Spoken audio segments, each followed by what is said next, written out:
Bakit? Mas marami pang natutuwa sa pagkamatay ni Mima Alicia kaysa sa magdadalamhati.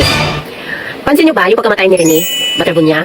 Ang dami-daming tumulong, ang dami-daming nakiramay. Kasi mabuti ang kanyang gawa. Yung namatay na rider na sinaksak ng adik, kinuha yung motor. Ang dami-daming tumulong, ang dami-daming nakiramay. Kasi nagtatrabaho ng marangal. Ganyan din yan.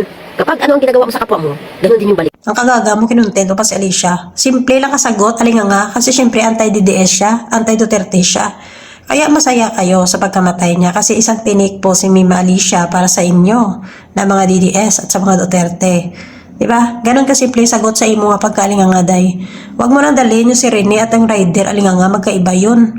Wala yun sa politika.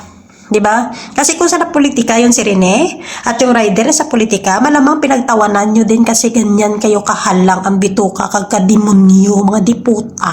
Mangkot-mangkot pa sa kung bakit daw si Rene, bakit yung rider daw maraming nagmamahal dahil sa tamang gawa. Iyot Kung yun nagsabi sila na BBM supporter sila, sa tingin nyo hindi nyo pinagtawanan?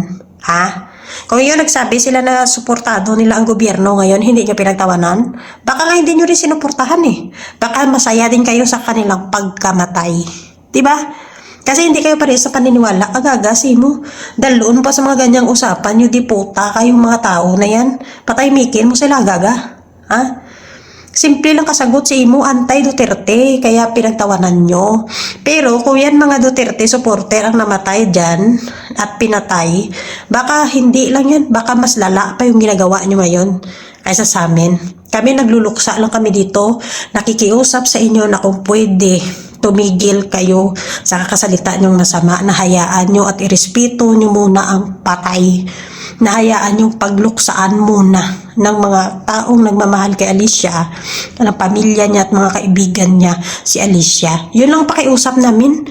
Pero kung kayo siguro ng mga DDS at DDS yan, example si Alicia, baka nagrimpwal na kayo, nagrally na naman kayo. Diba?